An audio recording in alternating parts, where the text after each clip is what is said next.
አምላኬ ሆይ አንተን ትቼ በሰው ተማምኛለሁ፣ ግን ተሰብሬያለሁ። ማረኝ፣ ይቅር በለኝ። አንተን ብዬ ሁሉን ነገር ትቼዋለሁ። ያለፈውን ትቼ ሕይወትን እንደ አዲስ ጀምሬያለሁ። መድረሻዬን ለአንተ ትቼዋለሁ፣ መጨረሻዬንም አሳምርልኝ።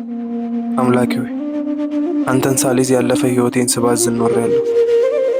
ሁሉ ነገር አንተ የሌለህበት ከንቱ ነው። አውቃለሁ ኃጢአተኛ ነኝ። ማረኝ፣ መሐሪ ነህ። አውቃለሁ ለሥጋዬ ተገዝቼ ትእዛዝህን አጉድያለሁ። አምላኬ ሆይ እንደ ኃጢአቴ ሳይሆን እንደ ቸርነትህ ይቅር በለኝ። ጌታዬ ሆይ ሳላውቅ በስተት እያወቅኩ በድፍረት የሠራሁትን ሁሉ ይቅር በለኝ። ማረኝ፣ ወጣትነቴን የምቆጣጠርበትን ንጹሕ ልብ ስጠኝ። እኔ ደካማ ነኝ፣ ከትእዛዝህ እንዳልጎድል እርዳኝ። በምሄድበት ሁሉ ተከተለኝ፣ ጥላ ከለላ ሁነኝ። መነሻዬም መድረሻዬም ባንተ ይሁን። አሜን።